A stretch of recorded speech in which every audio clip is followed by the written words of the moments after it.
আসন্ন জাতীয় সংসদ নির্বাচনকে সামনে রেখে উত্তরাঞ্চল দিয়ে নির্বাচনী সফর শুরু করেছেন জামায়াত ইসলামের আমির ডাক্তার শফিকুর রহমান। এই মুহূর্তে রংপুর থেকে যুক্ত হচ্ছেন প্রতিনিধি মাহমুদুল হাসান। মাহমুদুল, জামায়াত আমিরের সফরকে ঘিরে নেতাকর্মীদের মধ্যে কেমন উচ্ছ্বাস দেখছেন, তার এরপরের কর্মসূচি কি আমাদেরকে জানান।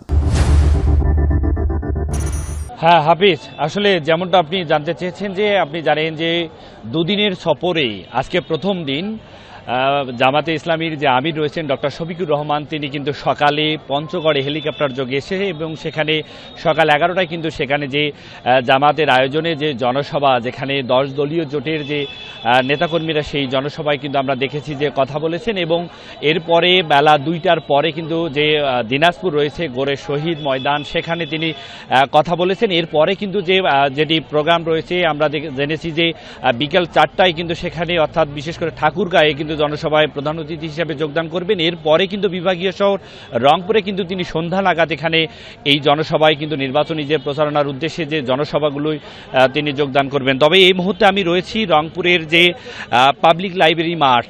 এই পাবলিক লাইব্রেরি মাঠ কিন্তু আমরা দেখছি যে যেহেতু আজকে জুমার নামাজের দিন, জুমার নামাজের পর থেকেই কিন্তু নেতাকর্মীদের বাড়তি একটি কিন্তু আমরা দেখতে পাচ্ছি যে তারা কিন্তু ইতিমধ্যে এই যে নির্বাচনী জনসভাকে কেন্দ্র করে কিন্তু তারা ইতিমধ্যে এই যে জনসভাস্থলে কিন্তু তারা আসছেন এবং আমরা বিভিন্ন জায়গা থেকে বিভিন্ন অঞ্চল থেকে, বিশেষ করে যে রংপুরের 6টি সংসদীয় আসন রয়েছে, 10 দলীয় জোটের যে আসনগুলো রয়েছে, সেই আসনের যারা প্রার্থী রয়েছেন, কর্মী সমর্থকরা যারা রয়েছেন, তারা কিন্তু ইতিমধ্যে এই সমাবেশ স্থলে আসতে শুরু করছেন। যেহেতু সন্ধ্যার পরে মূল যে আনুষ্ঠানিকতা সেটি কিন্তু শুরু হবে, হয়তোবা আর কিছুক্ষণ পরে যে স্থানীয় যারা নেতাকর্মী রয়েছে তারা কিন্তু।